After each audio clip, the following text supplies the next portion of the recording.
I don't know. Mhm. Did you set out a Luma invite, Cam? For this. I'm just fucking you, man. That's like your thing, usually when the event's not going well, you're always like, Manny, you didn't send out a Luma event. If you did, you would get a bit more traction. So Mate, it's the truth. Yeah, but not for this.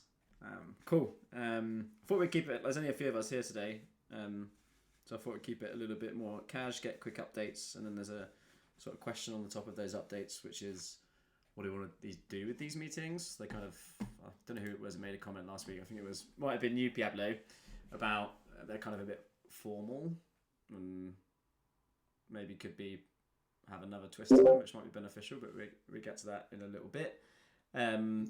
But before we kick off, does anyone want to give any shout outs and kudos? I was going to give Patrick a shout out for his new gig, which I don't know if that's public knowledge yet, so I won't name it, but he's gone. But props to Patrick. Props to Marcus. Kudos to Marcus for just fucking rocking, basically. Being a monster on the keyboard, on the buttons. Yeah, just pushing stuff out and being there. It's like a really, really amazing colleague. Love that.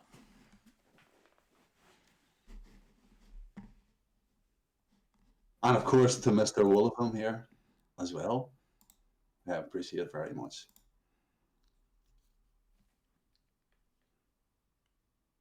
Anyone else got some love?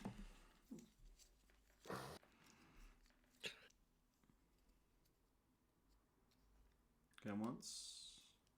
Going twice. Okay, cool.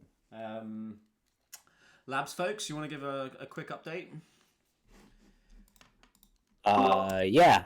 Bill is wrapping up his last Near workshop. Very successful. A lot of people have been very happy that we give exposure to Near. Great job, Bill. Just overall great job. I love the way you host our workshops. They just feel very humanizing. So that's +1 point and my praise to you. The other thing is so Near's almost done. Hero's been we're much more mindful of coordination schedule now, so Hero's being pushed down further into the pipeline, so they'll go after Near's all completely done. Hero will get its attention, and then we have Particle Labs coming in. We have and then we have CrossFit, and we have Swarm. We have 3 potential partners so coming in, doing talking about various amounts of content that they want to do with us. Yeah, so we have a pretty healthy pipeline going on.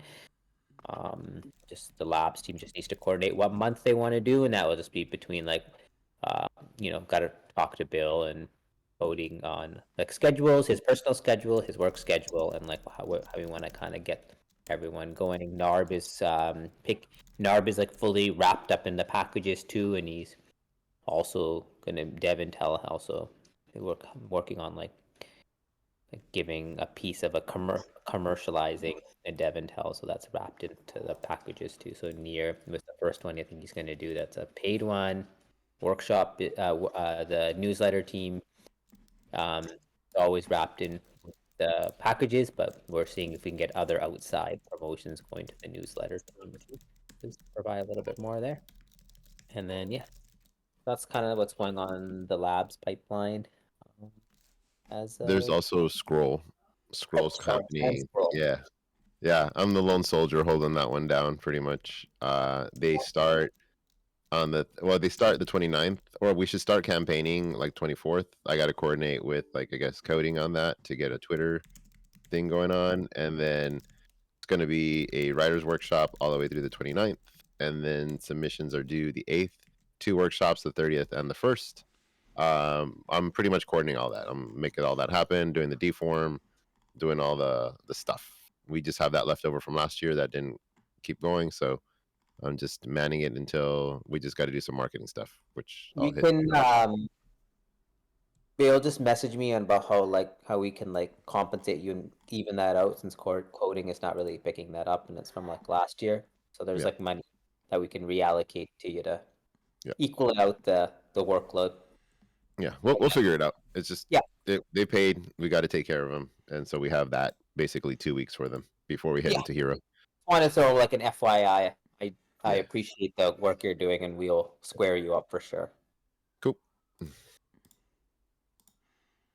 That's it for labs, I think. Good stuff, gentlemen. Academy. Yo. We are working towards that V2 MVP release date, internally set for the 24th.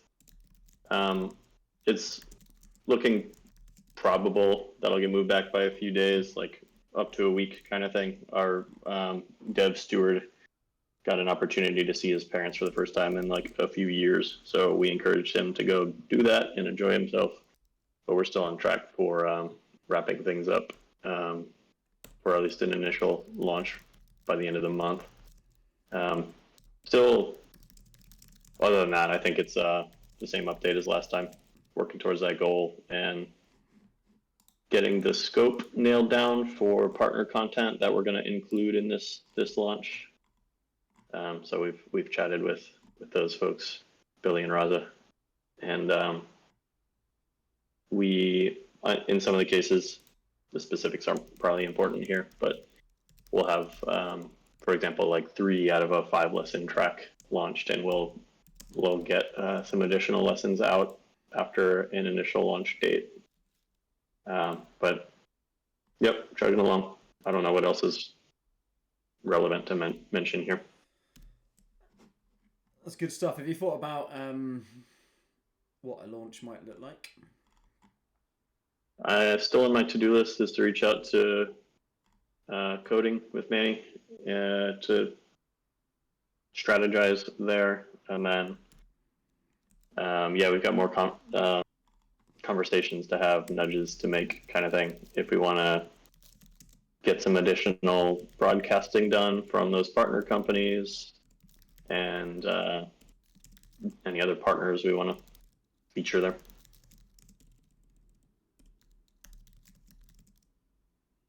Nice. And do you have a sense on when you would want to take inbounds on new partner content? Speaking purely for myself, what we're doing now is on the content side is a lot of waiting on content authors to get stuff in. So it feels very reasonable to me to kind of immediately explore after the MVP launch date, onboarding more partners, whether that's one or more than one. I would say maybe cap it at 2 right out of the gate. But yeah, there's capacity there. So that should be a follow-on conversation right after. I mean, we can start the conversation now, but we can get serious about it right after an MVP launch. I second that as well. The one thing I was talking to Mark yesterday was basically getting that format I needed according to the Academy guidelines versus the docs that I have. So I'll be experimenting with artificial intelligence probably tomorrow to get all the written content that I have in the format they need to see if that works, and then kind of use that as a framework to get that uploaded and to you guys directly. Will you keep me posted on that, Billy? Yeah.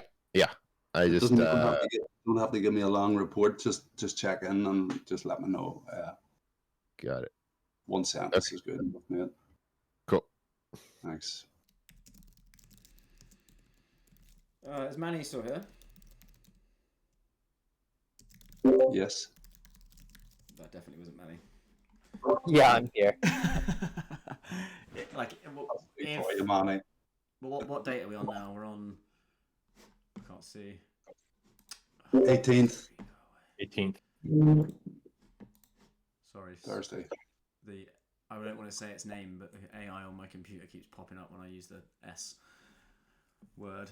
If we're at the 18th and the launch is going to be end of the month, and Academy are feeling for more partners, what do we need to do to make that happen, I guess? Yeah, I think we can. There's like a lot of people that we can, like the partners that we have for labs. I have all have notified them like what Academy is, and the other alternative platform Argo. We just need to basically well, basically their asks is exactly what Bill has talked, which is what is the format that we need to deliver the content to put on, and then just like a maybe like a one pager of how that process works. And then I didn't really solidify pricing, but I'm going with the pricing of $5,000. And I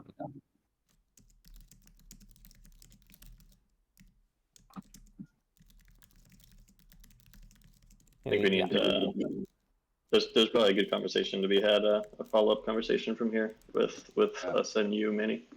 Yeah. Yep, sounds good.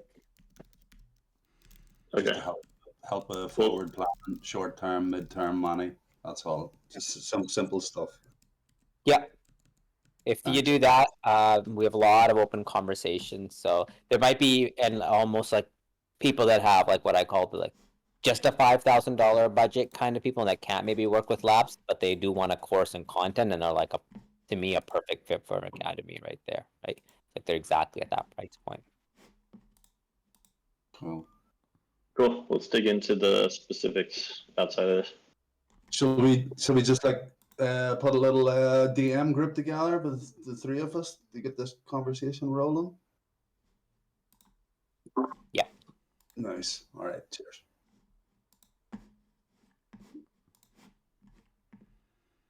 Love a bit of real-time coordination. Just to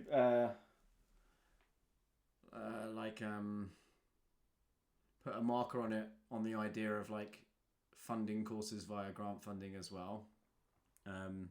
Still something that's on my mind to encourage to be explored, but like if there's partner stuff like that which maybe is going to be easier, then maybe that's something we can just maybe keep in the back of our mind for a little bit later down the line. Yeah, I haven't forgotten it. It's another sort of post MVP thread to pick up in my mind. Could you just briefly repeat what you said? I got a major distraction there, Camp. So one way of getting content funded on Academy is directly with partners, which is like Manny or someone else bringing a partner that pays to get it listed. Another way is finding people in the DAO who are interested or knowledgeable to write courses on Lens or the Graph or whatever, and then approaching those companies and applying through their grant programs. Yeah, check. Nice. Yeah. Oh, and that might be a nice way as well to, over time, like decentralize the course writing opportunity as well. Yeah, like maybe not even decentralize, but kind of open it up to more folks. Yeah. Cool.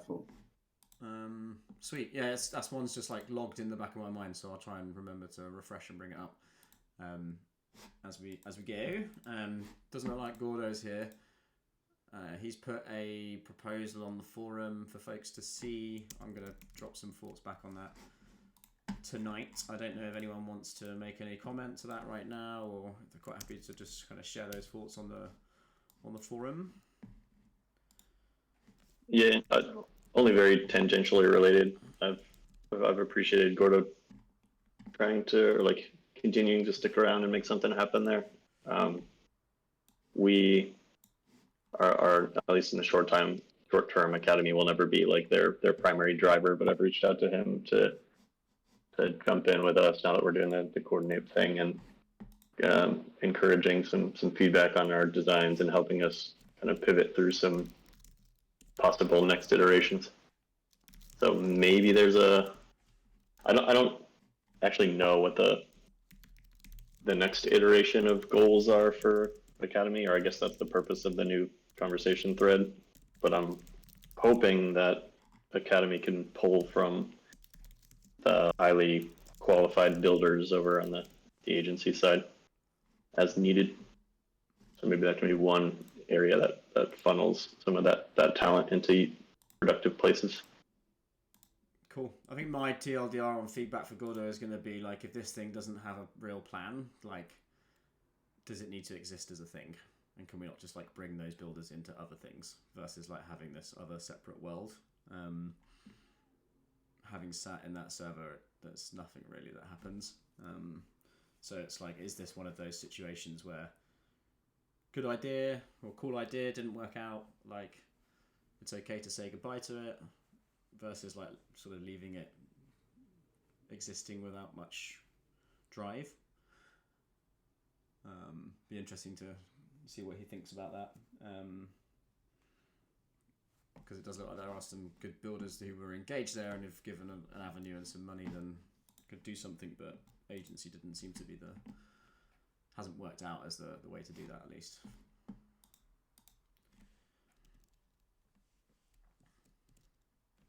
Yeah, questions I can't answer, so I guess take to the forum. I just have one little thing, which is like I don't know what I want to describe it, but like something, if agency is not going to be up and running, there's like just a thought with Talent Layer. I've met with them a little bit, but like almost build it. They've built this product, I guess you can see, for the DAO, and it's like where it's like if you hold the NFT or code token, you can put up micro jobs for people inside of like DD to like pick up. So like I know some of the jobs that agency didn't want to do were like maybe too small and budgeted, but there's people on here that potentially wouldn't mind a $2,500, 1 week short stint to fix the front end, or $5,000 for the month to do this little feature for a front end. And I just think that creating a little local economy where the smaller jobs could be kind of picked up on like a job board or a bounty board or like some kind of like Talent Layer protocol type of thing that they've built with us, that might be an interesting thing to kind of get. We can, as developer DAO, we can take like the smart contract can take 5% of like, I guess, using our platform as a fee if that's what we want to do, or we can be 0 at the beginning. But something about creating a small ecosystem that people, a reason to hold code token or the NFT, you can come and post small little knickknack jobs and people can pick them up. Kind of an interesting thought. They also have like a mechanism in there, like people, there's like a dispute mechanism too, something around like, if this job didn't get fulfilled correctly. So there's a lot of like all of the moving pieces are already there, and Talent Layer are NFT or DAO holders anyways. But yeah, they've sent me out like a small little working MVP, and I haven't actually pushed it hard, but if that is something that anyone in the DAO would be interested, I would like to pursue it. I just don't want to step on agency's toes. Those are just like micro gigs. Maybe that should be an agency, maybe that shouldn't be an agency. Not sure. Just a thought, sharing in the larger group here. You comfortable sharing that on the forum, Manny? Yeah, I'm actually, yeah, that's also just looking for feedback from all you all. Like, as long as maybe one of you guys can look. So it just doesn't come off aggressive, I guess, that I'm trying to like take like gig jobs that would naturally go to agency away from them. I just don't know how to kind of like word it. I kind of like fighting internal battle here because I know Gordo, and like how do I do this kind of thing, and like how do I suggest this and like not to like cut them up kind of thing. You know what I mean? I don't know if this just needs to be said out loud or anything, but I'd love to see somebody write a proposal saying that they would like to just sell DD services and products and just take a percentage, because we can't have Manny being the only one going out there and like trying to actually get the word out that these services even exist. I wish somebody would actually, take it upon themselves to actually go and kind of do this. And if you want to write a proposal and and propose a percentage of the earnings or something like that, go for it. I feel like that just needs to be said out loud a little bit more often. I don't think anybody's really thought of that. Yeah. Go on, Billy. The catch-22 with agency was they didn't want to do the small jobs, but they didn't have a portfolio that warranted the big jobs. So it's like, how do you sell something with no track record that had anything of value? So they didn't want to take the small jobs to build up the portfolio. They just wanted the big jobs that made sense for them, that they wanted to choose. So it was very difficult to send stuff over, and the stuff that I did send over was rejected, within like a 5 to 10K range. So wasn't sure how that worked out for agencies. I was like, well, they don't want to take it. It's not interesting. Like, what do you guys want? In a sense. So that was my general from last quarter of like, if for me, if I'm grinding, I'm gonna take whatever I can to build a treasure chest to support myself. So those are my feelings on that. Yeah, Dude, you gotta build a front end. Just build a front end, man. Come on. Like, you got to get something on the books. Yeah, I checked the same sentiment really. It's like something's better than nothing, particularly when you've got nothing, like you're saying, like no portfolio to pick up the bigger work, and that was kind of like a almost like a non-starter for agency last quarter, because it was like nothing was good enough, but also couldn't get anything that was good enough. I mean, I kind of lean towards like I don't really see, and it's Gordo's not here, so it's difficult. But I'm going to share these feelings on the forum later, but share the sentiment with Billy. And like, if the thing's not going to be a real thing that's got lots of energy behind it, then like it doesn't really feel like it should be a thing just for the sake of having it there. And it almost feels like it might take, like, it moves some builders to this part of the DAO rather than just being where all the stuff is actually happening. And to Patrick, to your point, like, I think that it opens up a much broader question, right, around partnerships and how we handle them, which is like something we maybe want to just like figure out as a group over the next months. It's like right now there's a partnerships email and that goes to Manny, right? And there's links where they go to forms and they go to Manny. So it's like, is the solution like someone else standing up another thing and going and selling it, or is it maybe thinking about that and like how we work together to kind of elevate all of the things that we're doing versus like how we do that basically, versus like just empowering other people to then also go and sell, who are separate to that team but are ultimately selling to the same market, right? My hypothesis being having two disconnected people selling to the same products to the same market is probably not a really good way to go, because you'll end up annoying people. Yeah, I think that's going to be my follow-up. Yeah, for someone that's run a business and have hired marketing teams and stuff, it's like, I think Manny's doing a great job. Like, he's got connected, he delivers, he pushes through. It makes sense to funnel through him. But again, we're centralizing that point of contact. But if you got two people with two different narratives, and that one person that comes in blows that deal that could have been done, it's like now you have to do extra work to prepare that relationship and whatnot. And that's something we've dealt with in season 1, right? Like, of all the bad deals that happened, and now we're like fixing them and then coming through and showing that we can deliver. So it's like we've got a good machine working, but yeah, if Manny disappears, then that machine breaks. So I get both sides. It's just something like they've got to be vetted. It almost makes more sense to bring in the lead and then share a commission and just seal the deal. And then once it starts showing that the person is competent and not blowing deals, then it just makes sense to then bring them on board. Hi, Billy, just to clarify, like you said, sorry, Kemp, like you said, like, for example, there were like two people and they were going out, like doing some money hunting, and somebody blows the deal. Was there communication between the two different parties that were actually were you in contact with the other person that was looking for to get some funds in money, or what? Like some examples, I don't think Hedera would ever do a partnership with us again. Like those kind of things. We have to like re-break in to do these things, because when they did their initial partnership, they didn't get what they wanted, or they were overpromised and under-delivered. Different team, different time. But now that name has been tarnished, it's, that we're not rebranding. That's what I mean. Was there communication going on? Was there at least an acknowledgement between the two teams? Like, hey guys, I'm going out to do a bit of headhunting here. I'm just letting you know. or was there zero communication? Zero That's communication. my question. I think just to add to that.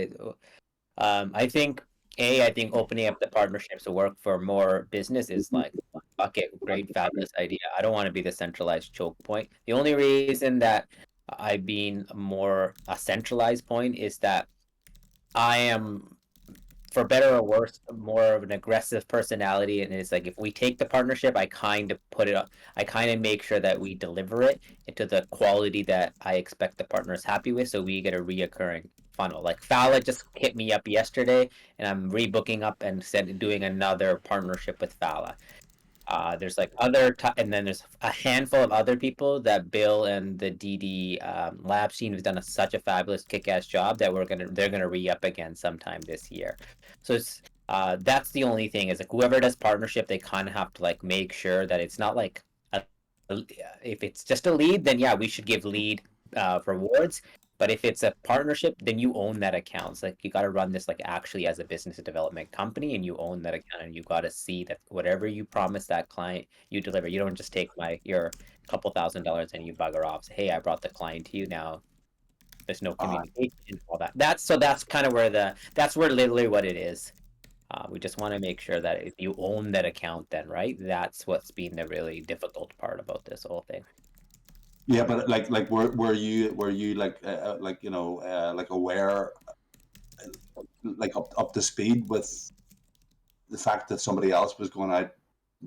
So that one was the day call. Well, I guess it was like Colin, myself, and some other people. It was an older legacy day, and like maybe those people. Like for me, the DAO, I don't really treat the DAO as like a passive thing. It's like it kind of means a lot to me. So like so that's. And I think for the other partnership, it was a little bit like the other partnership, a little bit more passive. Like I'm just bringing in leads, and then whoever delivers, it's up to you. I brought the business in. Well, I kind of see myself as like, if I'm gonna do it, I'm sticking my neck out. A, they're like they're like a relationship for me, and then I want them to get the best ROI for their money, so that we have a steady of reoccurring partners that are like itching every year to allocate, 25 to 50K to like spend on DD. That could be from like labs to academy to whatever thing, right? If we can build a pipeline that we almost are guaranteed to get X amount of money in every year because we do such a good job, then like it makes our job easier as a DAO. That's kind of the perspective I see. Can I take that and say then too is like instead of like having somebody propose like just being like because now that I thought about it, it's kind of like a brand ambassador kind of position, and yeah, you got to have a whole structure for that, and you got to make sure the narrative is consistent, and that's gonna be a big pain in the butt. But I would say though that either sub DAO teams or people that are lead on sub DAOs definitely need to do like their own like sales funnels of some sort, at least capturing leads. And if you just don't feel comfortable carrying it across the line, then hand it to Manny, because at least you could just take a hot lead and then give it to him. I think that for me, like example for Argo or Academy, I just want the lead generation portion of it. It could be even 5%, 10%, and like look in labs, I take 20% for making sure the partnership goes through. But for people like Argo and other sub DAOs, they could be a smaller percent, and then the rest of the people, and then you got the Argo or the Academy team, you can assign a DRI that owns that account after I've like brought it in, right? There's my like high level on it is feeling on it is it would be a lot better if the DAO had a partnerships team that like, and it's kind of different with like this is where like the sub DAO thing and the structure all becomes a bit messy, but like if the DAO had a partnerships team and then like that partnerships team grew over time, but they work really closely together, I think would be better than having like one academy partnerships team, one labs partnership team, and it's a little bit more murky with Argo, Patrick, because it's like it is literally a separate entity and it's not academy.developerdao.com, so there's some like niggles in here we need to work out, but like that end goal for me I think is a lot more productive for specifically for the things that Manny's saying around like making sure we're bringing in good partnerships, making sure we're delivering on them, and making sure they come back in the future. A world where like let's say Mark is pitching into Particle network and he's not aware that Manny's already talking to them and blah blah blah. It's just really messy, I think. Yeah, that's what I was sort of alluding to with my questions. Yeah. I don't think it's something we need to like solve right now, but like as an end state to work towards, I think would be good. What do you think, Manny?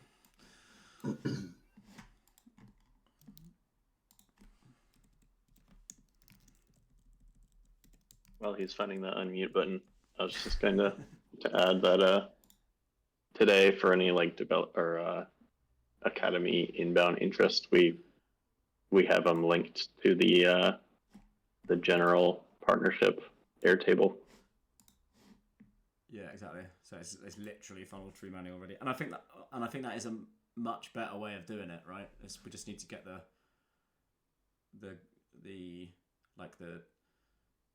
to a point where like the teams work well together. It's really easy for Manny to sell on your behalf, and that handover works nicely, and it's kind of incentives are set up nicely for everyone for it to succeed.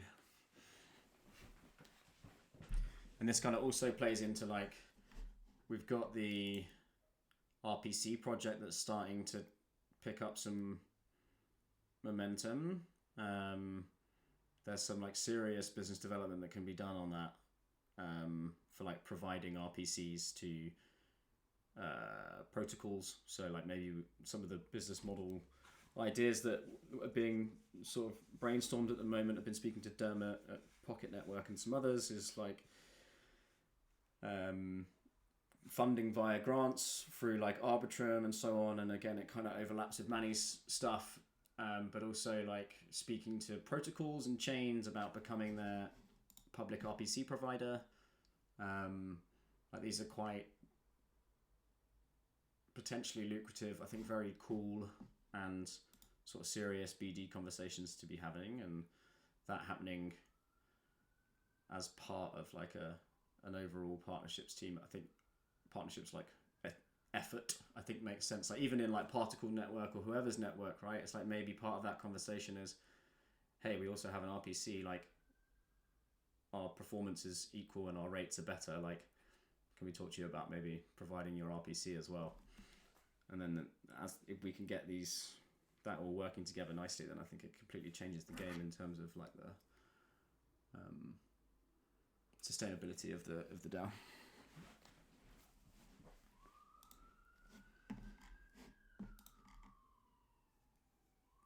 Have we lost Manny? Has he gone?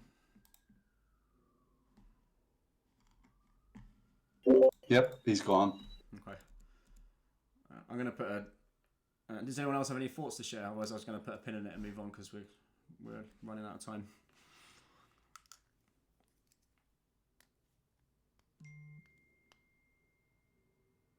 Cool. Tom's not here. He messaged me already. I need to chase him up on his forum proposal.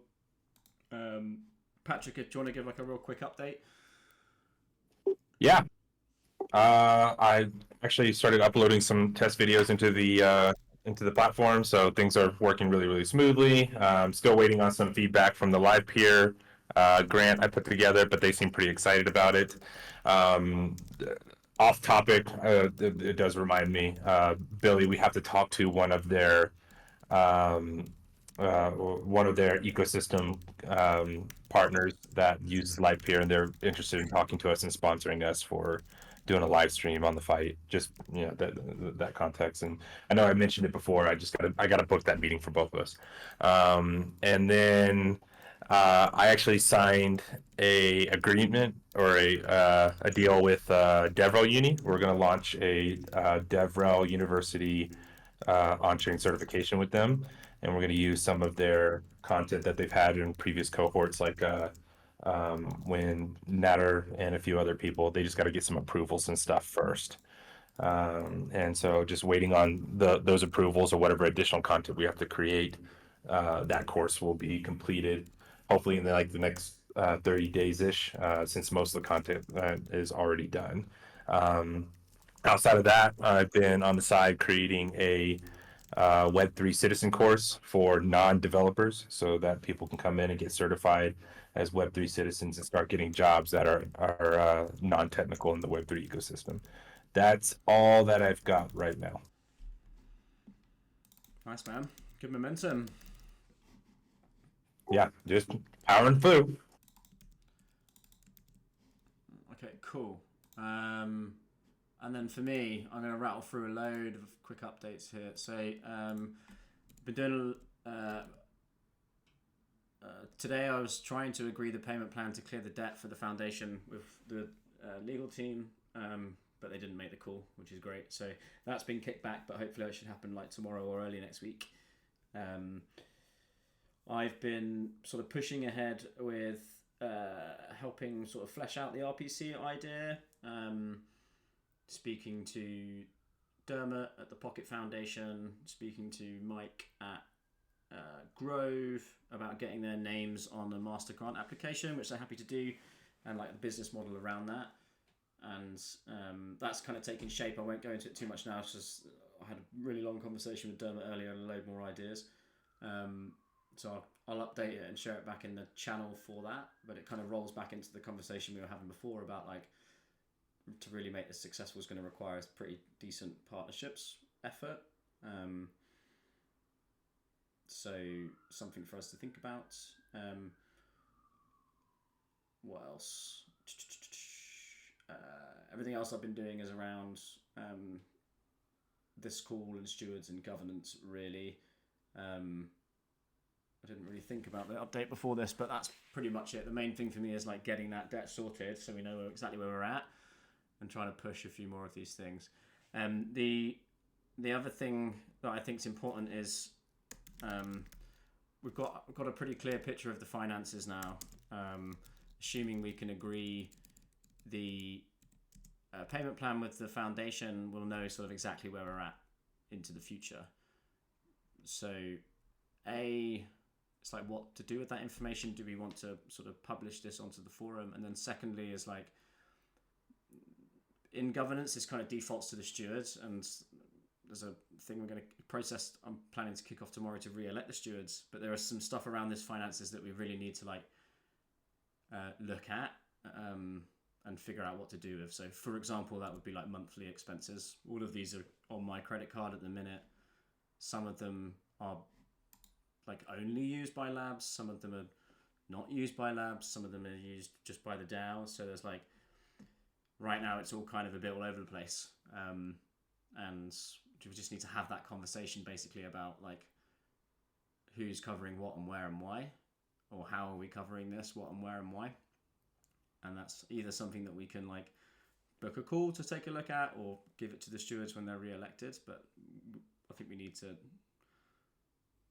just engage with that reality basically, as like, what are we doing with these expenses and the finances in general for the DAO.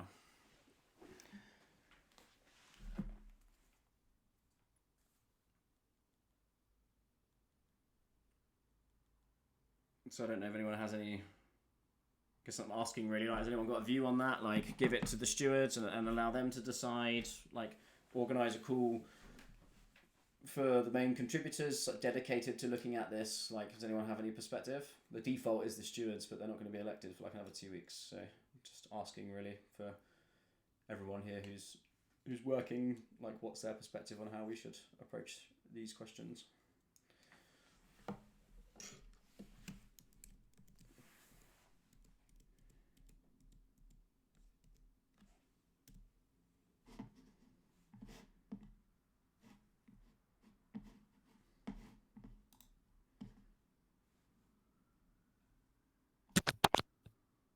Here we go.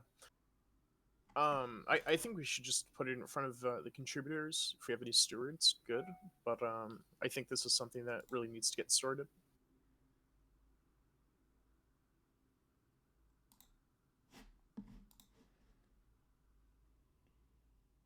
I agree. So how would people like that to happen, basically?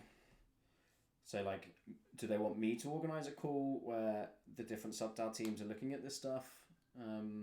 What would people like to do?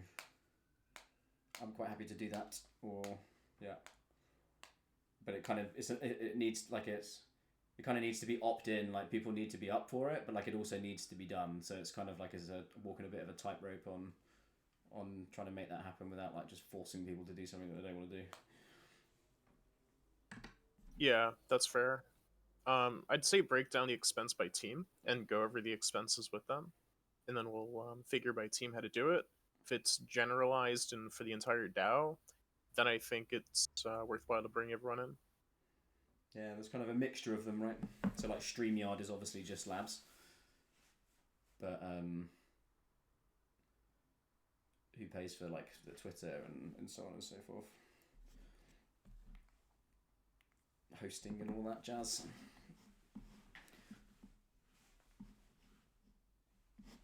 What's the overarching question here, Camp?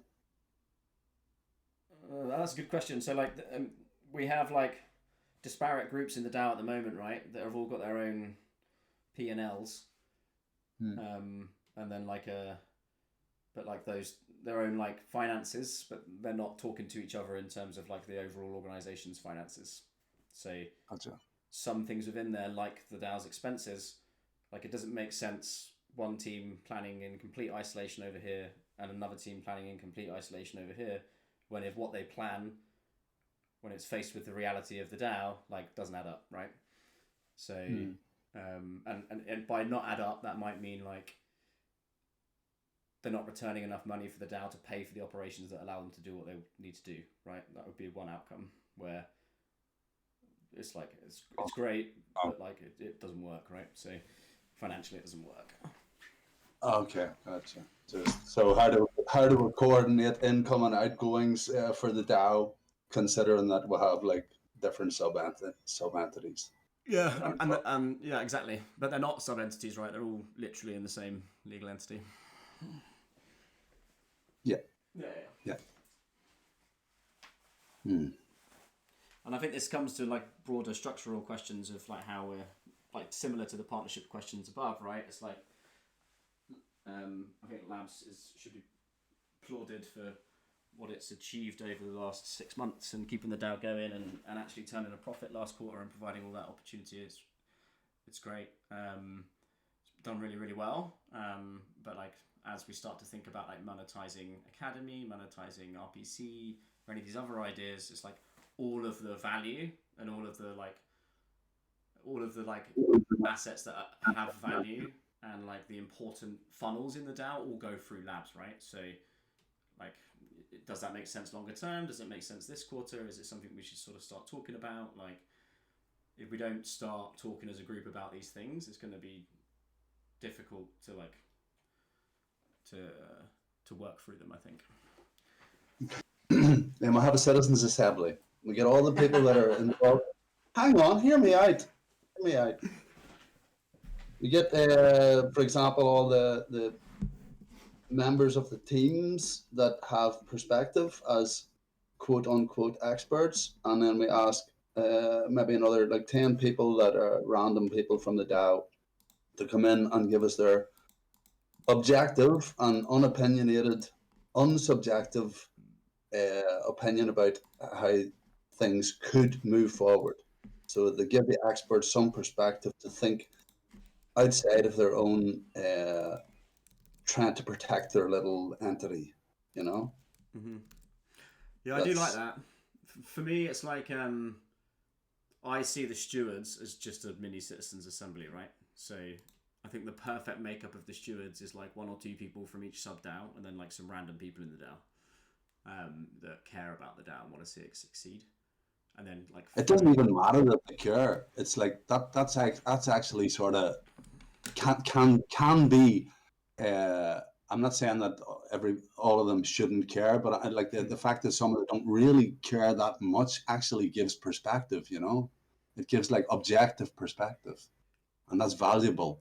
It lets people look at stuff without that sort of protectionist idea. You know, it's actually a positive thing as well. I'm not saying everybody should be like that, but those elements are positive in the conversation.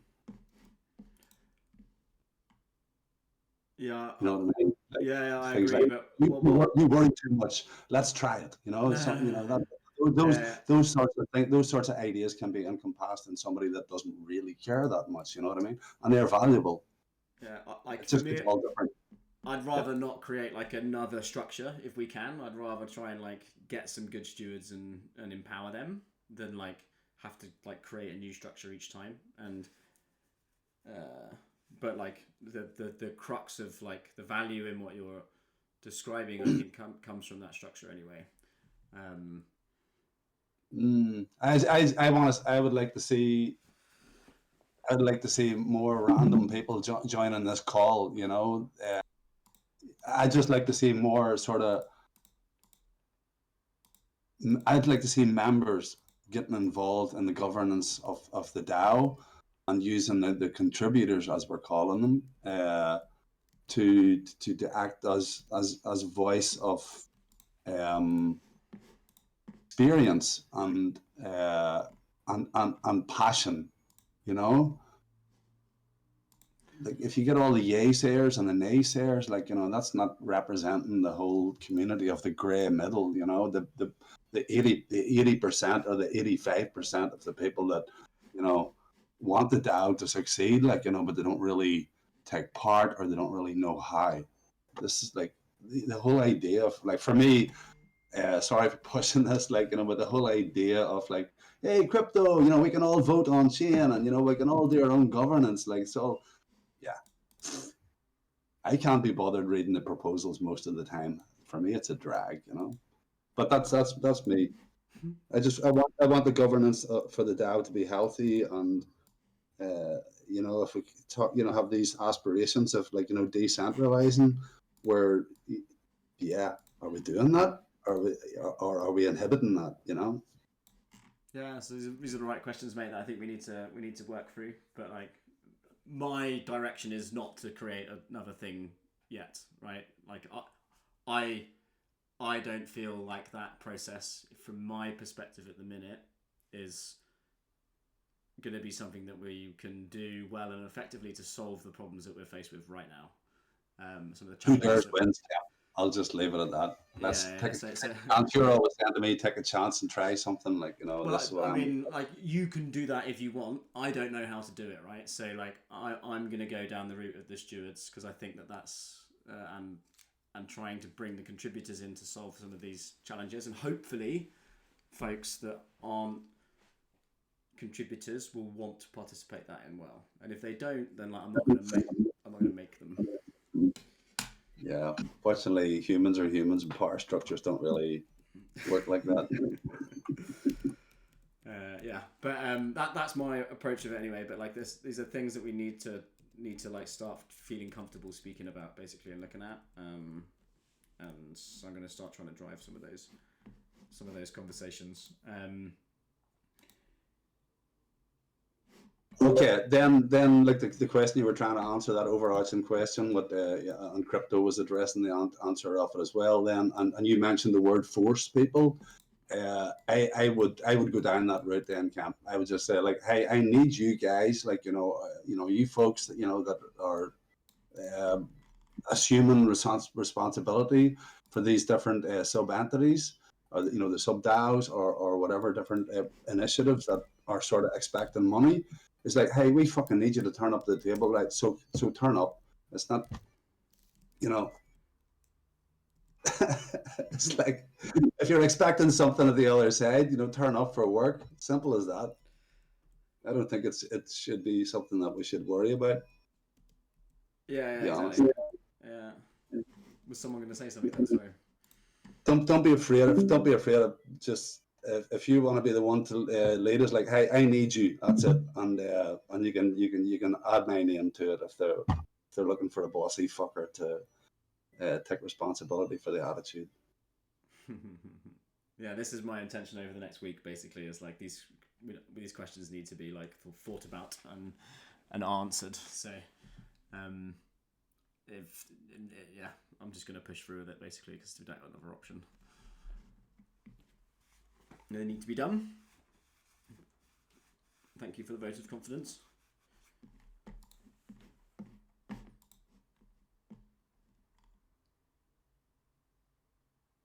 Cool. Anyone else got any sort of comments or feedback or thoughts on that in a minute? Yeah, just real quick, I guess. From my side, I'm just waiting for the questions, I think, to get a bit more concrete. Like I heard, as an example, use like, what do we do about the StreamYard account or something like that? And that doesn't affect me. So I'm waiting to see what does affect me. Yeah, so there are specifics, right, of like all of these individual expenses, right? But like Me6, Twitter, forum hosting, email, Notion, like these things affect everyone, right? And because of the way that we're set up at the minute, it's like who pays for those things, like, and why, and because we have these like distinct silos in the DAO, it's like, yeah, how do we account for these things basically and make sure that they're being covered?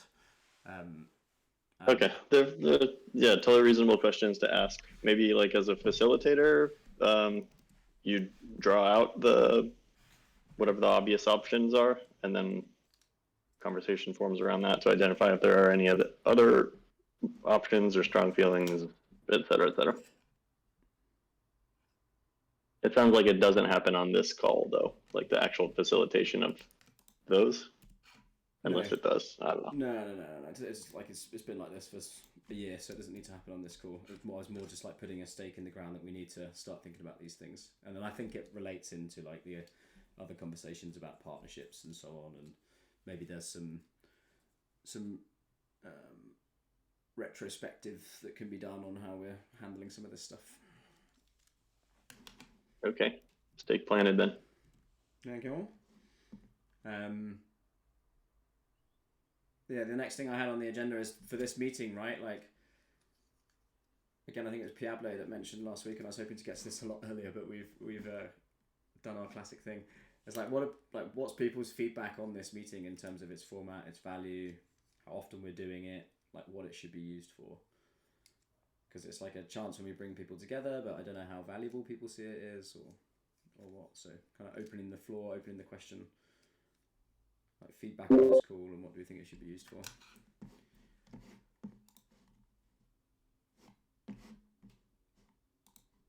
Just to clarify, Camp, I didn't say there was anything wrong with this particular call on the format of it.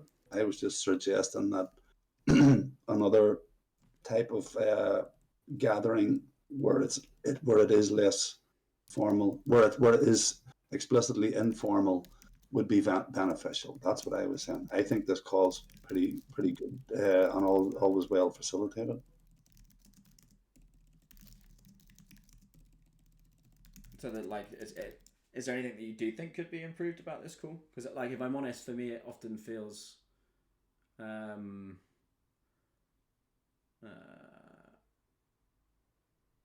not quite forced, but like we could be maybe getting more from it, right? If it was working better.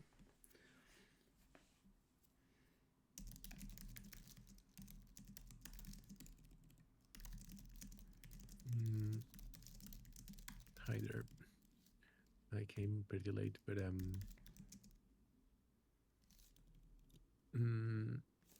I think what I'm seeing these days regarding the DAO, I think the priorities in order to force any type of to incentivize more than force, incentivize any type of like governance. It's having something to govern. And yeah, if there is not a treasury in order to then distribute like the incentives and to like those decisions to be valuable on top of this the code value, which is really complicated, I think everything's gonna fall apart. So for me, it's really important to understand where the value comes in and what is what are the incentives in order to for having like what I'm voting for, you know.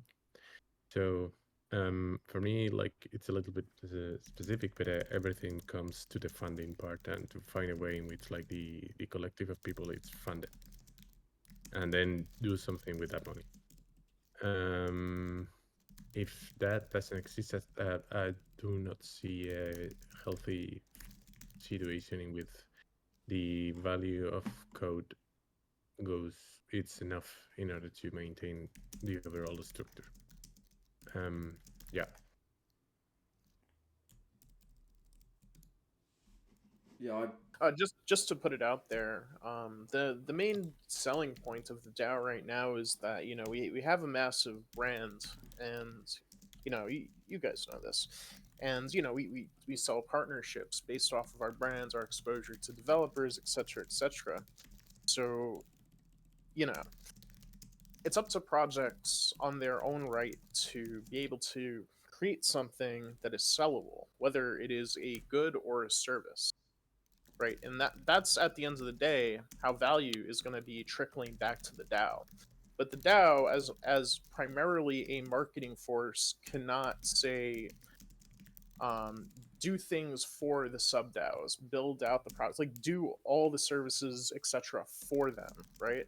The DAO plays a distinct role in terms of distribution, right? So the success of the current model, strictly, well, not strictly, but for the most part, to grow the treasury of the main DAO relies on the success of the sub DAOs. I don't think so. I'm sorry, better to say that, but I don't think so. Because the incentives in order to create that are not aligned all the way around. I would love to think that that is like that, but I truly do not think so. Because you're putting like you're putting on top of these sub DAOs, which are like really a completely autonomous models, the survival of the overall DAO, and that it's direct to if the sub DAOs do not success, then the overall DAO is gonna fail. And the data shows that the sub DAOs are gonna fail almost like 95% of the cases because are like effectively businesses, and in specifically startups that grow out of the main like community of the DAO. So it's a really complicated model. Well, I mean, I think empirically, there's a lot of evidence to suggest that DD Labs, which is in fact a sub DAO, has primarily driven most of the revenue into the organization, right? And you're totally right. If the sub DAOs flop, it's going to be really fucking hard for the DAO to turn a dollar, right? And actually, that's why we're in this situation. Yeah, I think there's the thing with Labs though, right? And I come from the person that helped drive that and worked in it and helped make it successful in the last quarter. Is they have an extremely privileged position, right? They hold the keys to the newsletter, they hold the keys to the Twitter account, they hold the keys to the partnership at developer DAO email, right? So for better or worse, Labs is the DAO, like in terms of the ability to generate business. And I think this is a big question that we need to face up to as a group. I'm completely with you, Crypto. It's like I think the word sub DAO, I think, and how things played out in the last 3 to 6 months has maybe been, it had its benefits because it allowed Labs to just focus on getting stuff done and keeping things going, but it had its drawbacks in that like Labs is like seen as its own entity when it's like and on a level playing field to say academy or agency, which is in my mind it's not. Like how do we work through that basically, right? Like if Labs controls the Twitter account and all of these like earned media assets, which is, as you say, is what people are paying for, then like I think it's natural for Labs to end up being the ones that can generate business because they control all of that. And I'm not saying that there's not other things that factor into that about the people who were there being really determined to make it work and like sacrificing, and I was one of those people. But like I think it's important to acknowledge that. So sorry, I don't mean to cut you off. I totally 100% agree with keys and kind of like almost like steering the developer DAO image in a sense. What I don't agree with is Labs is obviously in a privileged position because of those keys, but at the same time, Labs also went out and sold. I know. Labs It wasn't. operated. Labs Yeah. operated fantastically, and Labs did its job. It's still doing its job, right? Yeah, And no, currently, I'm not critiquing that. Like, remember, I worked there with those guys and helped do all of that stuff over the last 6 months. What I'm saying is, for sure. What I'm saying is that they are in a privileged position, right? And the people there did a really good job. But like, it's not the same to then go and create like another thing and have that starting point, right? So, and I think if we want all of these things to be lifted up and be successful, I think that is a reality that we need to just like acknowledge and like, okay, cool. How can we lean on this value to like create more value versus like, because that feels like a better path forward than like just straightforward putting things together. Because like, for better or worse, at the minute, like Labs is the DAO, right? So if the DAO, which is Labs, wants other things to be successful, like how do we cross those lines and make that work? And that kind of comes back to the partnerships conversation from earlier, as it's like, if anyone wants to do business with developer DAO, like immediately it goes to Manny, right? So that's a reality, and that's fine because Manny's really good at his job. So how do we work through that to work it out? So as we're building the RPC, right, Patrick, like we probably don't want to be going to sell the RPC to protocols ourselves directly. We probably want Manny doing that because he's speaking to them already and he's got the relationships, right? So right, but like this is a good example of what I want, right? So the DAO is helping with distribution. Labs is helping with distribution. That is the main function and business of Labs / the DAO. And so it is sink or swim based off of our ability to then go ahead and execute based on the technical resources, human capital, and the distribution game that the DAO is taking care of for us. Now, I mean, I would go so far to argue as distribution and business development are extraordinarily difficult in crypto. And if you have the technical resources to execute, there's no excuse. Yeah, absolutely. I completely agree with you, mate, right? Like, the hardest thing in business is distribution, and we have that in spades. So, like, the opportunity here is really big, but, like, it's unlocked by the Labs team at the minute, right? And I don't think exactly. I don't think that's necessarily, like, if that's going to be the case, like, expand that piece of the sub DAO. Like, that's at the end of the day, like that's the only way to continually expand distribution. But of course, because Labs is locked up, we can make sure that the right people are engaged in the distribution process.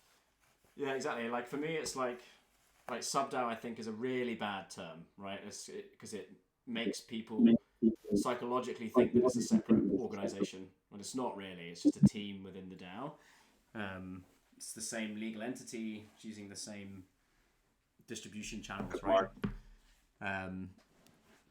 Like, for me, it's like synonymous of team, work stream, project, or whatever, right? The only sub DAO that we've got that isn't literally part of the DAO is Argo now. So it's like, if we, like, basically, how do we work through those kind of like things to get to the best outcome? And I think we're doing some of that at the moment, which is great, of like Academy coming live and engaging with Manny on how to like bring business in. It's like, what more can we do, or what do we need to do? Yeah, it all depends on where the bottleneck is, right? If there's not enough people for distribution, that's the bottleneck. So you need to increase the people who are able to do distribution. If the bottleneck is, however, on the other side, that is something that will be a little more difficult. But granted, is on the team executing.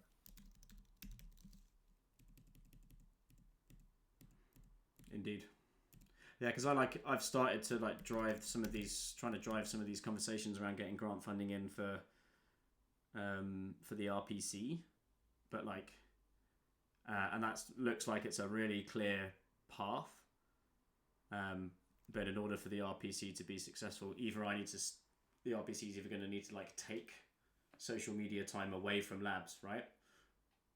Right. Or like work. So it's like, how do we figure that out to get it to work as well as possible? Because we don't want to put that work in and launch it and then it go to crap because we're not coordinating well. For sure.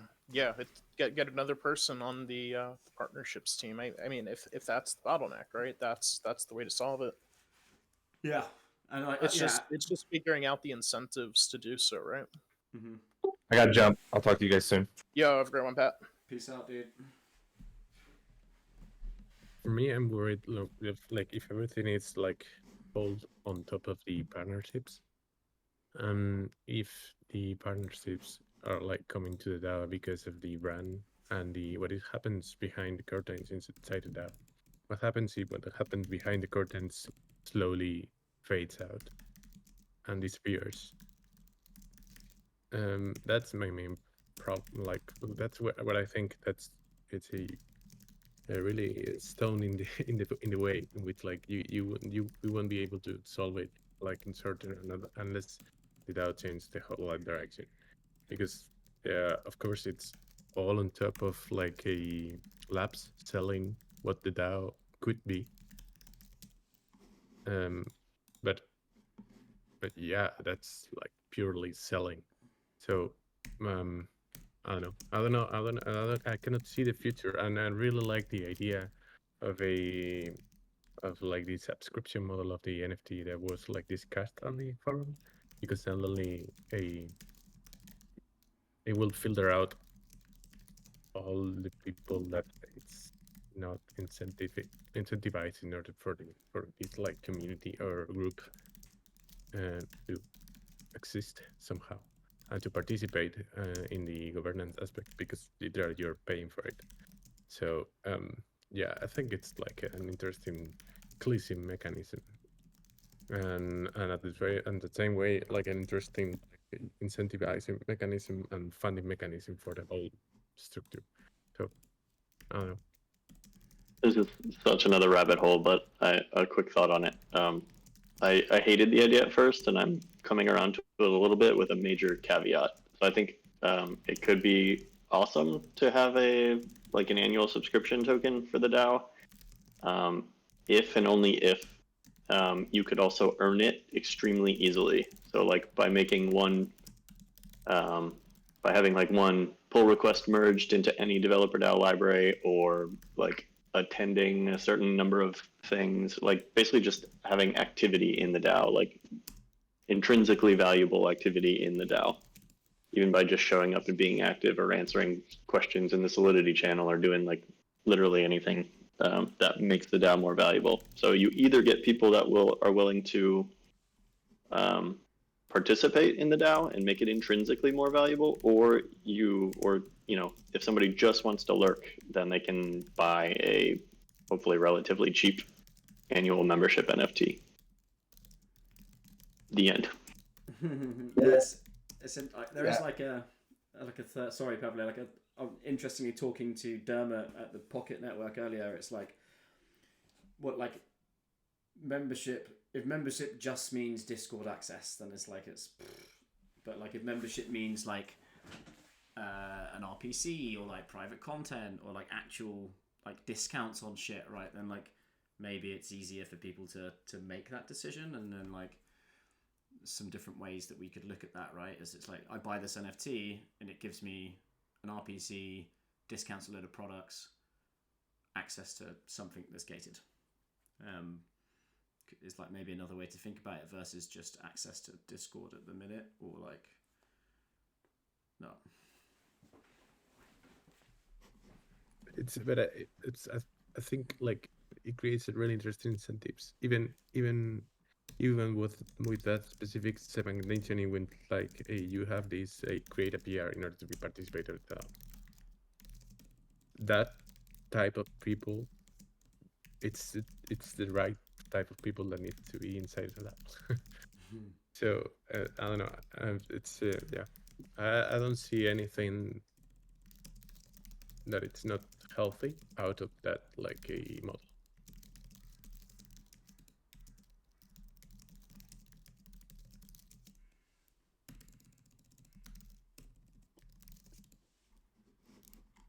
Yeah.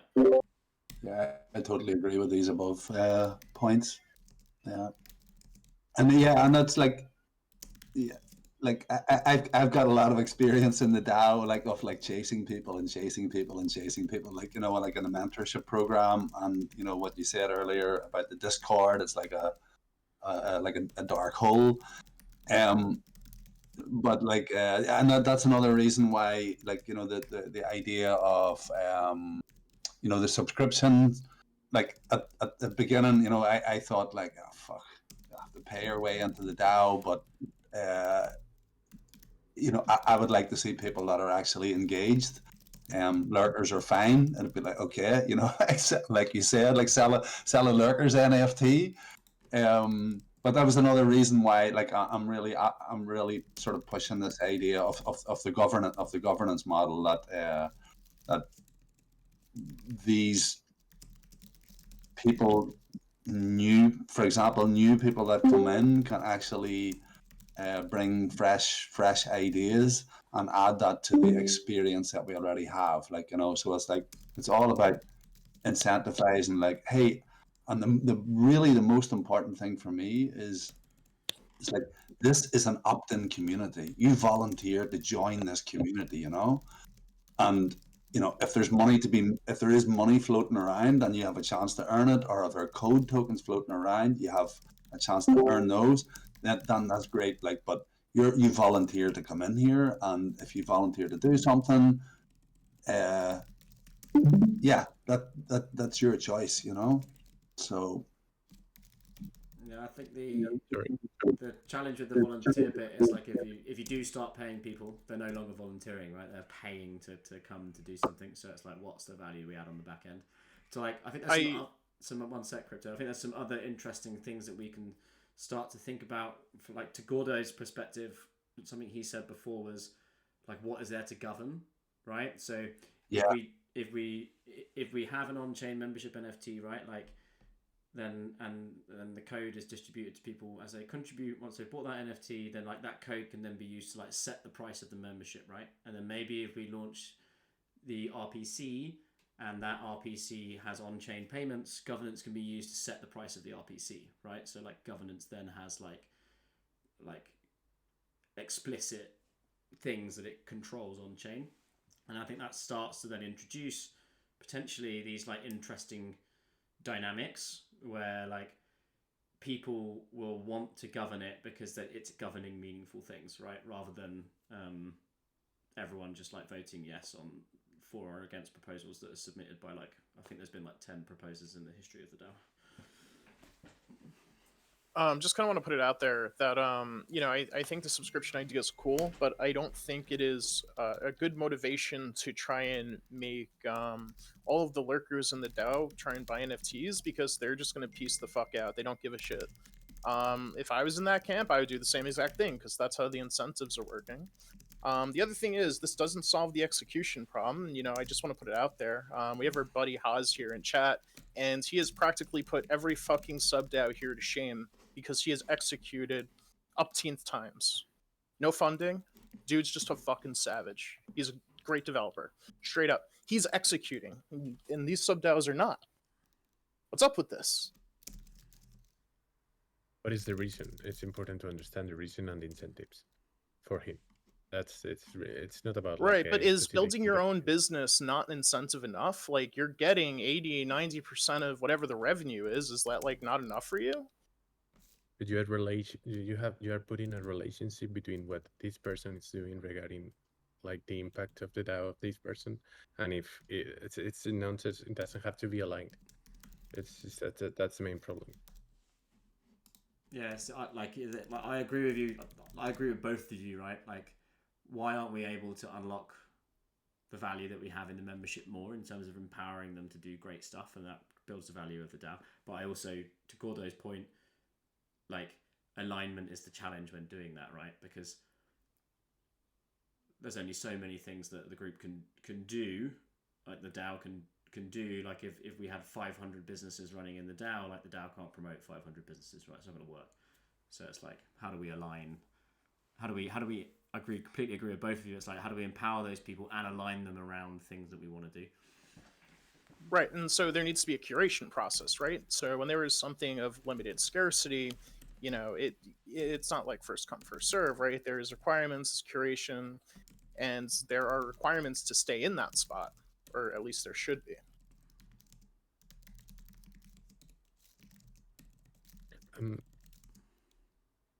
I can only explain by my experience with agency, and I can tell you that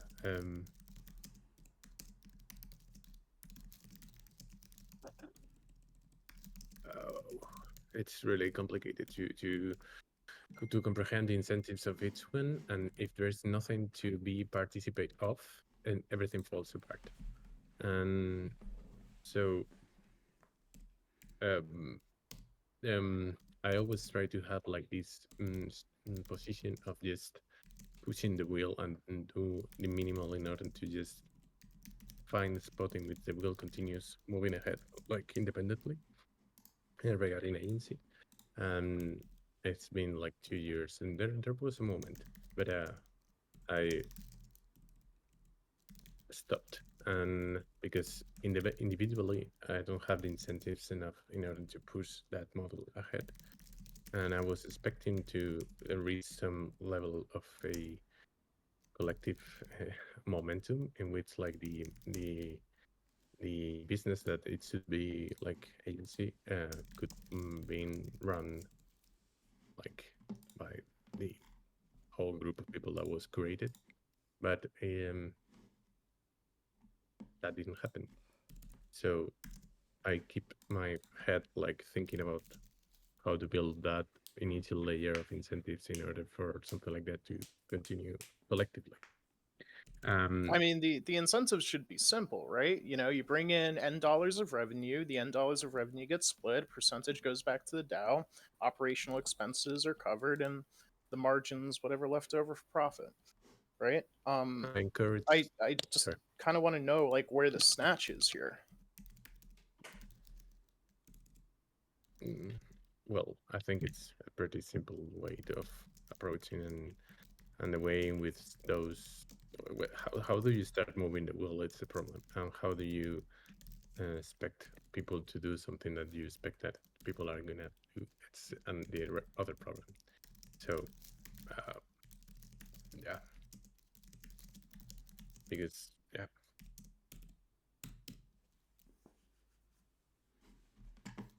Got to be real. I'm not personally satisfied with that type of answer. I mean, I'm not your boss. I'm not your father. But No, yeah, I just there's something not connecting, not lining up here. No, I'm just trying to express my specific position in which, like, the incentives on my individual persona regarding agency, they've reached a point in which they are not enough in order to continue. And so it gives me to think about which are the incentives that move the whole out and how to make them something that they do not disappear. Gordo, do you mean like incentives within agency, or do you mean the incentives aren't lining up within agency, or the incentives of agency aren't aligned with the DAO? Am I understanding No. that? I was just expressing a specific example in order for something that it was expected to be run collectively, but just as a test of me thinking that was a possibility. Just creating the base layer of incentives, pretty near to what you were saying, crypto. But at the end of the day, everyone in a collective thinks first about their own specific needs and like reasons why they do what they do, and the collective part of it doesn't follow up, and it's always secondary. So it's a really complicated mixture of stuff in order to really have something that it's not owned by one specific person. So okay, I think that's the problem there. There we go. We finally found some sort of problem. All right. So the responsibility for the agency has been effectively diffused across all of the people who are a part of agency, and there's insufficient ownership to actually drive and motivate people to go do stuff. I don't think that's what Gordon was saying. I think what the point Gordon was getting to is agency success was quite tightly coupled to like collaboration and working with the wider DAO, and please correct me if I'm wrong, Gordo, but like that didn't basically it didn't work as well as we'd hoped, right? So that the idea was like tie it to labs and partnerships, and labs would help agency be a success, but like it was always secondary to what labs was doing anyway, right? So that approach of like trying to like leverage the value that lab had to try and make agency successful like didn't work out as one would have hoped. I wasn't trying to. I was trying to just see it from a generic point of view in order to just not putting like labs on the center at all. Yeah. Just how fucking complicated it is to work together, and how important are incentives in a structure in which we work together are, and if they are not correctly aligned, it's gonna fucking fail all the time. So yeah.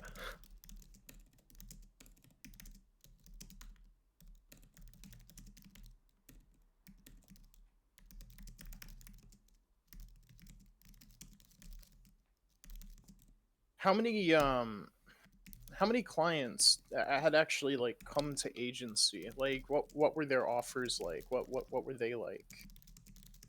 Like how many what kind of numbers came in the door? From 2000 to around 90K, all the range since 2021. Like around serious clients like 10, non-serious like 30 or 40 open conversations, with me filtering out around 70% of them. Okay, so of those serious clients, how many did agency actually manage to field and execute on?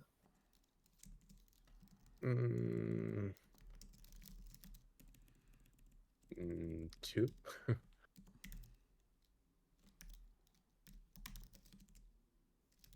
All of them, my conclusions are like not being able for me and other people who have been working with me, like to being able to show a specific image of trust to them for the high level clients, and the low level clients not being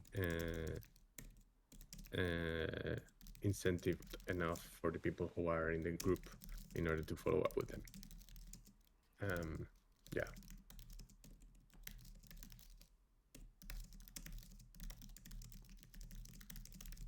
How many of these leads were generated from labs versus how many did agency generate internally? Well, labs wasn't like integrated just in the last 3 months, so it's not like a nice number. Fair. I would that's my main concern regarding like the last 3 months, and that has been like my main area of thinking about like continuing or not, in which like if I continue just opening there like the idea, and if whatever that comes ringing the door, it's hey, we can do that, yes, why not? I don't know, the leads that came from labs, specifically money, were not like matter at exception to that, like a booked initial work that we pushed, like the proposal was pretty nice, and the conversations with Adrian were pretty cool. Yeah, and Red Gill won the proposal, but we were like pretty close. I think I would say that second.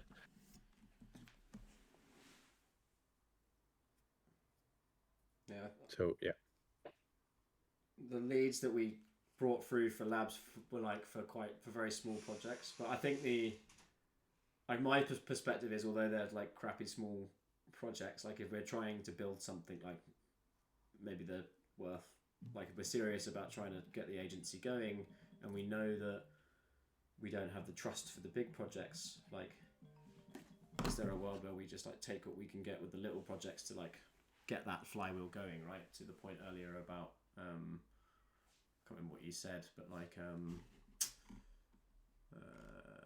written too much, but like yeah, how do you kickstart it, right? How do you make it happen?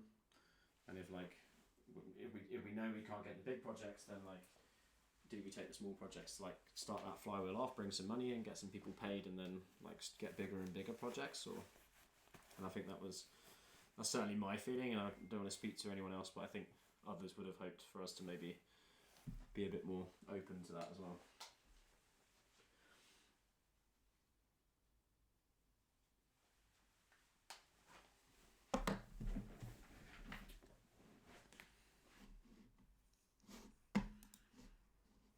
Yeah, for me, like I was trying to express us in those two posts in the forum. I won't continue like as a business developer, but I will be there just whatever that comes and ring the door in order to seriously respond if there's a business opportunity. But I won't dedicate like a role as a business developer, just as a I don't know, somehow a curator of that group of people that are, it's as soon as time continue, as soon as the time continues, are less active. But yeah, that's what I can do. Yeah. So what's it'd be interesting to get your perspective, Gordo, mate. Like if there's no like energy or like real effort behind like what's left of brain of agency, like does it make sense it's still sitting there, or like do we maybe encourage some of those people to come and get involved in like the RPC idea that's or academy that's now sort of starting to become a reality? Like why don't we just get those contributors back in to build the products in the DAO versus having this other like space? Of course, I'm open to yes, yeah, and yeah. I don't know. I was the first post was a call to action in order to get into these kind of conversations because, yeah.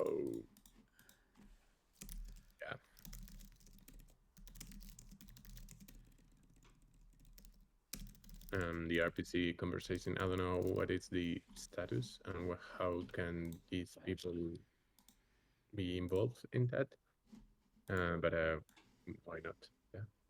Yeah, I think it's like and the sorry, go ahead. No, you go, mate. I thought you'd finished. And the response of the club was like, because I really loved the type of a momentum interactions that were like in agency during 2021. It was super healthy and super nice to be there in order for the type of like environment I was willing to create in that specific area, right? Like people like just throwing ideas and thinking about them and just building a fast prototypes on top, and whatever that potentially could come out of them was like interesting enough in order to follow up. So yeah, and then the discussion regarding the value that the DAOs would bring back to the DAO was like pretty centered, and all the service providing dilemma plus the bear market plus the less activity in DAO all the way around. It was like a tale that I think it's unloading right now. Yeah. Yeah, I agree with you, man. That's like the intentions to like create boundaries around folks so they could just get stuff done without having to worry was like came from the motivations behind it came from like a logical place of like, if we're gonna make this happen, then like we need to be able, like people need to be empowered to make it happen. And then also there was a lot of very like really like negative feedback about people doing work for free when others weren't doing work for free, which was kind of related to like trying to put boundaries around stuff, so like folks aren't being like doing stuff for free on the edges, right?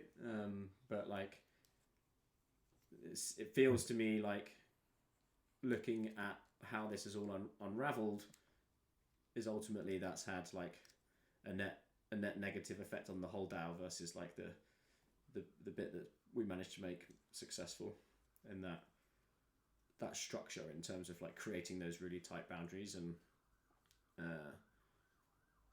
like what to do about that, and like how do we work through that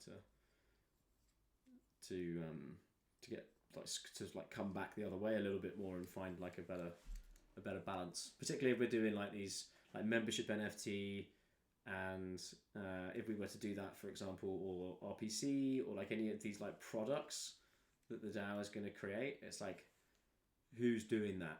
Like, are we going to create like an NFT team and then like a, you know what I mean? It's like it's almost like the DAO needs to be the structures around that. It's like that's gonna, in order for that to be successful, it's going to need partnerships, and it's going to need marketing, and it might need content and blah blah blah.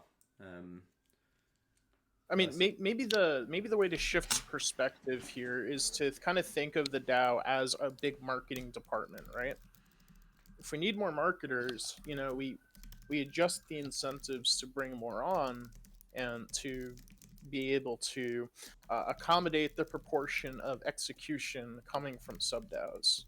And of course, you know, we don't have infinite marketers, and those resources are finite. So, you know, there needs to be curation amidst these projects that get accepted to be a part of this whole machine. I mean, I think that's kind of like what it comes down to at the end of the day, right? The DAO is mainly doing what it's really fucking good at, marketing and distribution. And, you know, people are driven by their own profit motives to turn a successful business, to turn a successful service. And of course, you know, the DAO is going to be directly incentivized through profit sharing agreements. Yeah, I think I'm with you on that. Like in the case of Argo, that makes sense, right? Like we'll support it how we can to be successful, but like it's its own thing that's probably going to take outside funding, and like that's very different in my head at least to like the DevRel as a service stuff that we do. That's like 95% of the content that we generate, and Academy, right? They're like fundamental, at least at the moment, fundamental parts of like how it works. So, and again, I think that this sub DAO concept has led to a point where it's like Labs isn't the DAO isn't Labs, Academy isn't the DAO isn't Academy, but like in reality at the minute, like Labs is the DAO, and I think that's a good thing because it's the one thing that proved out that was successful. But it's like, I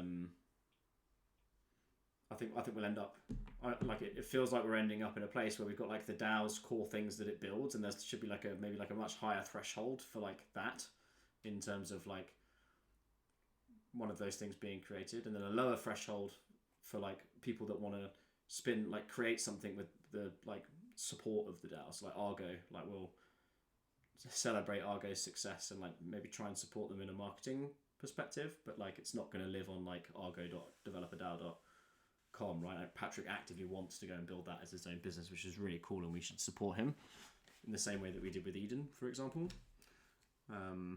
So yeah, I mean, I more or less think like that is kind of like the way out of all of this. We, you know, sub DAOs need to execute to be successful, and you know, even though Patrick's Argo is not exactly like a regular sub DAO, people need to take ownership over the discrete parts of the system, because otherwise it just doesn't work. Yeah. Like for me, I'd have like DAO, which is like DevRel as a service that we do at the minute. Academy. There's like the and then like RPC. And then these like, and then if we do like membership NFT, and then we like newsletter, blog, right? Like all of these things are like the DAO, right? And then like Sub DAOs would be like Eden, like separate entities that have done stuff. Argo. So this is like part of the actual organization, and then these are things that have been like spun out of the DAO by members and then supported by the DAO to be successful, but they're not like fundamental pieces of the organization, if that makes sense. So it's like you support them, but like they're free to flourish on their own. For sure. And, you know, I think in that context, expanding the pipeline, figuring out marketing agreements between the best of these sorts of sub DAOs / businesses and the DAO could be immensely profitable for everyone. Yeah. Do you know how I thought about it was like, now we've got Gitcoin coming back in, like been speaking to them about like running a Gitcoin round and then like seed funding it for us. So like, I think there's a question as to like, if these businesses should return equity, and I think in certain cases they definitely should, right? Like, but like this creates like revenue and excitement and like member and idea flow, and then like spins these things out and supports them. If that makes sense, it's kind of like a very high level model. Yeah, I mean, the idea is practically the same, but I mean, I you know, if you have a signed profit sharing agreement, I mean, that's, you know, it's set in stone. Equity can complicate things, and it's less liquid too at that. Yeah, but I agree. Like this stuff here, like this distinction here for me is like important though. It's like, what are like fundamental parts of the organization that we're building, and what are like things that cool people in our organization have built that we're supporting because they're members and it's cool and we want to support them to be successful. And it's like if these things are all part of the core thing, then like how do we get them working well as best together to like lift everything up, right?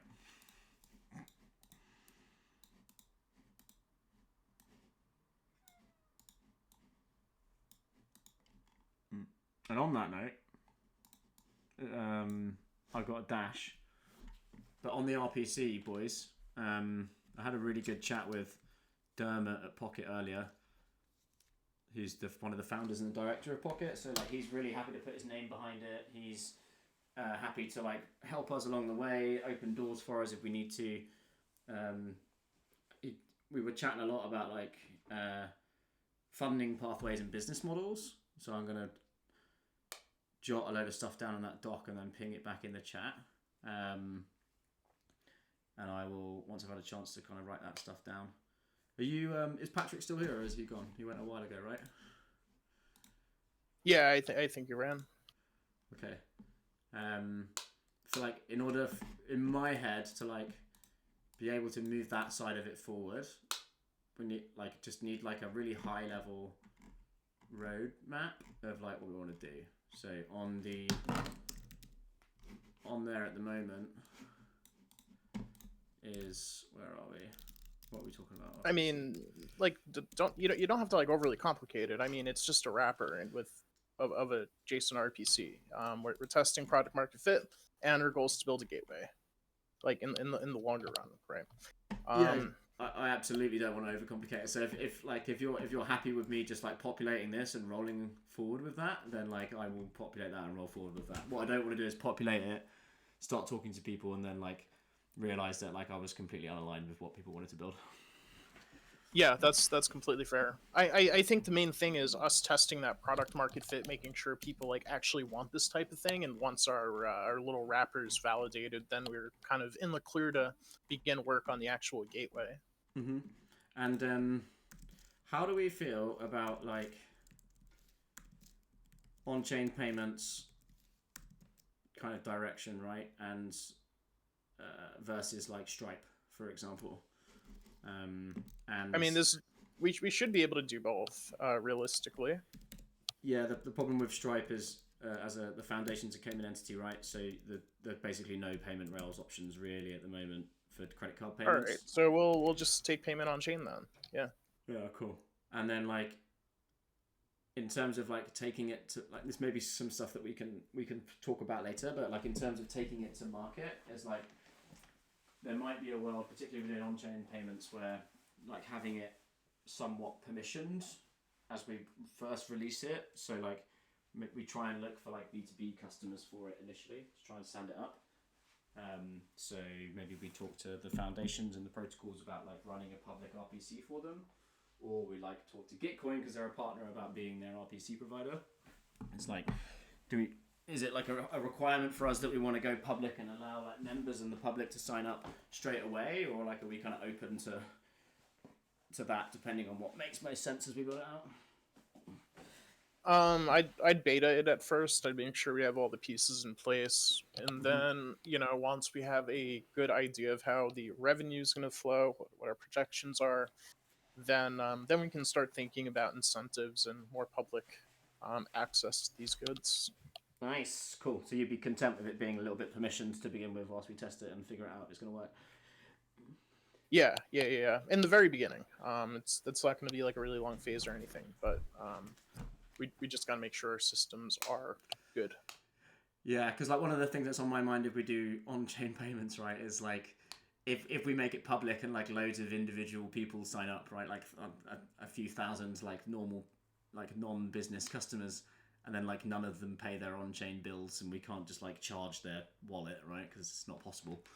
Like, do we end up in this like awful place where we've spent a load of RPC credits and we need like an army of people to chase down these payments, otherwise the business isn't going to work.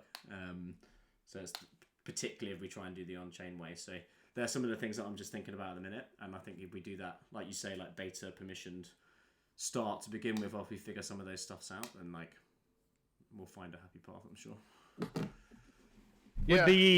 Would it all be authenticated? Like, would we be able to tie a key to their payment that we could just turn off if people didn't pay? Yes, that's exactly what's going to happen, right? We'll have API keys, and we'll be able to retrieve those API keys and know which ones to revoke.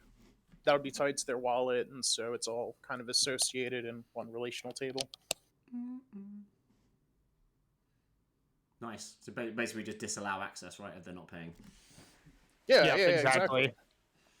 Yeah, and we could even have we could build it wouldn't be very hard to just build like a Lambda function or something that just keeps that table up to date too. Like if we just listen for events on blockchain to the wallet that we're accepting the payments to, and then when we see a payment come in from somebody that's in the database, it just automatically updates that table or updates that row in the table with, okay, this person paid on X date, so they've extended their API key access for like another year.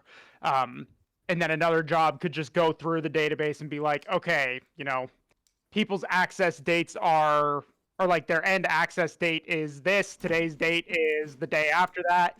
Revoke their API key. They're not able to access until they pay us again. So yeah, this will all be just like one layer of middleware, basically. It'll check the database, check the current time, see if they're supposed to have access. If they are, just pass it to the route, pass it to the handler. Otherwise, we update the database and reject the call.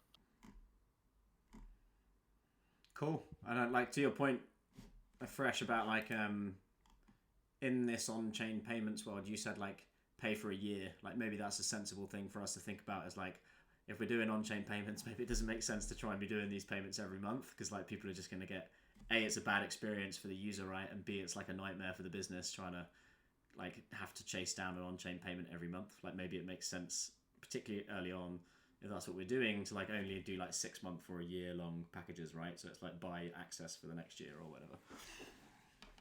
Yeah, I'm sure there is some I feel like I've seen products that are able to do that, like basically schedule monthly payments like from your wallet.